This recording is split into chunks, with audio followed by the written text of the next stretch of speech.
अर्जुन ने क्यों की थी अपनी बहन से शादी। हिंदू धर्म में भाई बहन का रिश्ता बहुत पवित्र माना जाता है और उनकी कभी आपस में शादी नहीं होती है। लेकिन महाभारत में अर्जुन ने अपनी बहन से शादी की थी और इससे जुड़ी कहानी बहुत कम लोगों को पता है।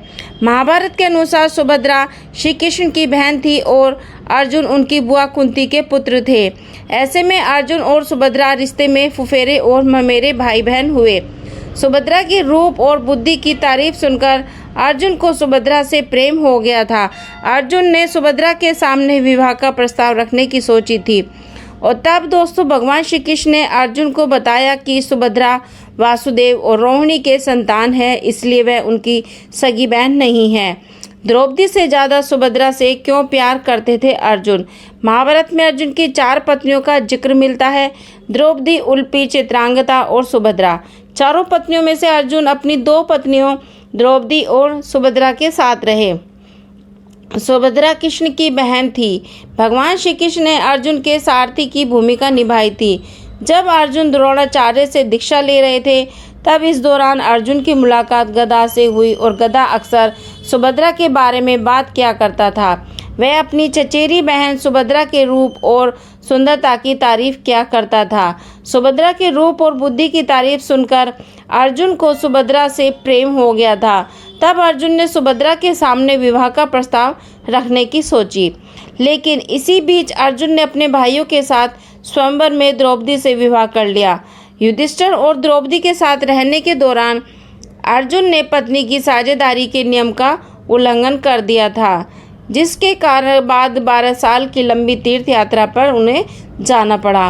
और इस तीर्थ यात्रा के दौरान अर्जुन की मुलाकात नागा राजकुमारी उल्पी से हुई थी और नाग राजकुमारी ने अर्जुन को धमकी दी कि अगर वह उससे विवाह नहीं करते हैं तो वह कभी उसे अपने पास से जाने नहीं देगी। तब अर्जुन ने अपनी सहमति दे दी और इसे इरवन नाम की एक संतान भी हुई। इसके बाद अर्जुन मणिपुर की राजकुमारी चित्रांगदा के संपर्क में आए और मणिपुर के राजा ने अर्जुन से अपनी बेटी के विवाह के लिए स्वीकृति दे दी। लेकिन राजा की एक शर्त थी कि जो भी संतान पैदा होगी वह मणिपुर में ही रहेगी। अर्जुन की पत्नी और पुत्र ब्रह्मवाहना दोनों मणिपुर में ही रहे, जबकि अर्जुन ने अपनी यात्रा जारी रखी।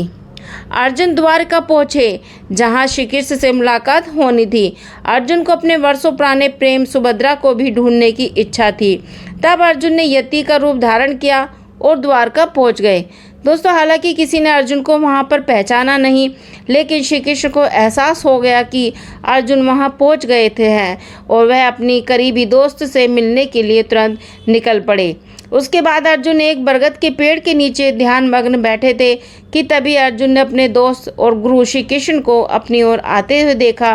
तब इससे पहले कैसे कृष्ण कुछ कह पाए तो अर्जुन ने कहा कि आप जानते हैं कि मेरे मन में क्या चल रहा है, क्या आप मेरी उससे विवाह करने में मदद नहीं करेंगे पार्थ, जिससे मैं प्यार करता हूँ। तब श्री कृष्ण को पता था कि अर्जुन और सुभद्रा के विवाह में सबसे बड़ी बाधा उनके सौतेले भाई बलराम बनेंगे। तब कौरवों के साथ अपनी दोस्ती को देखते हुए बलराम चाहते थे कि सुभद्रा का विवाह दुर्योधन के साथ हो और श्री कृष्ण ने अर्जुन से कहा कि मैं तुम्हारी मुलाकात सुभद्रा से करवा दूंगा। अगर सुभद्रा भी तुमसे प्यार करती होगी तो मैं तुम दोनों को भाग कर विवाह करने में मदद कराऊंगा। अर्जुन ने कहा कि क्या यह नीच कम करते हुए नहीं होगा। तो कृष्ण ने जवाब दिया कि अगर सुभद्रा अपने राजा मंदिर में आती है तो क्षत्रियों ने अपनी दुल्हन का अपहरण करना स्वीकार्य है। योजना बनाई गई, अर्जुन यति के रूप में ही रहेंगे और कृष्ण बलराम को उनसे मिलाने लगे। बलराम ने अर्जुन को नहीं पहचाना और उसे एक सन्यासी समझकर तारीफ करने लगे। बलराम ने उसे अपने घर चलने का भी प्रस्ताव रख दिया। हालांकि अर्जुन ने यह कहते हुए इनकार कर दिया कि वह किसी मानव निवास में प्रवेश नहीं करने की प्रतिज्ञा कर रखी है, तो वह केवल प्रकृति के आश्रम में रहकर ही रख सकते हैं। इस पर बलराम ने कहा कि आप हमारी बहन सुभद्रा के महल के नज़दीकी के बगीचे में रह सकते हैं, तब इस पर अर्जुन ने तुरंत हम हाँ भर दी और सुभद्रा के बगीचे के एक पेड़ के नीचे अर्जुन रहने वहां पहुंच गए। तब सुभद्रा ने पांडवों की बहादुरी के बारे में कई कहानियां सुन रखी थी। उसने अर्जुन की धनुर्विद्या की चर्चा भी सुनी थी। वह अर्जुन से मिलने के लिए बेताब थी। जब सुभद्रा को पता चला कि एक साधु उनकी बगिया में आए हुए हैं तो वह उनसे मिलने पहुंच गई।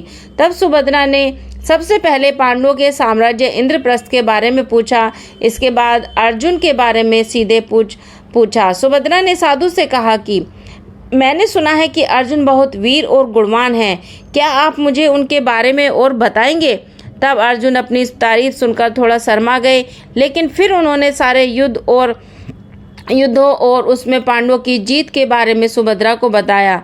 तो एक दिन सुभद्रा ने साधु से पूछा कि क्या आप मेरा मन पढ़ सकते हैं? क्या आप बता सकते हैं कि क्या मुझे अर्जुन से प्यार हो गया है?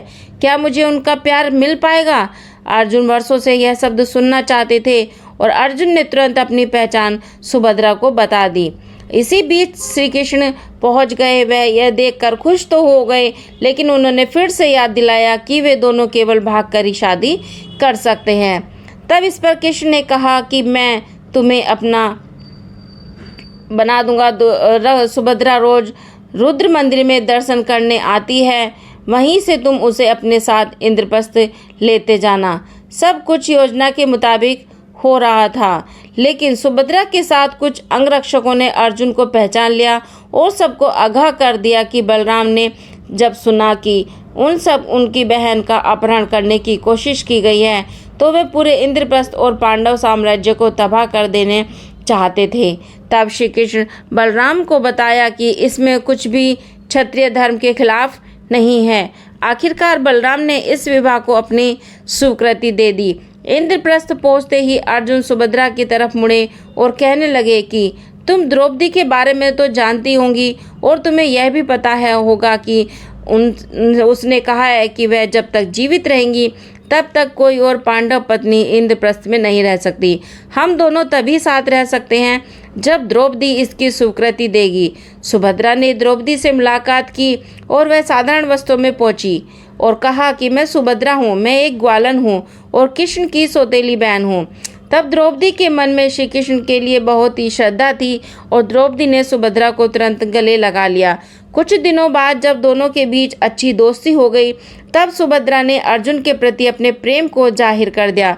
तब यह सुनकर द्रौपदी स्तब्ध रह गई, लेकिन द्रौपदी ने महसूस किया कि अर्जुन की खुशी सुभद्रा के साथ रहने में है।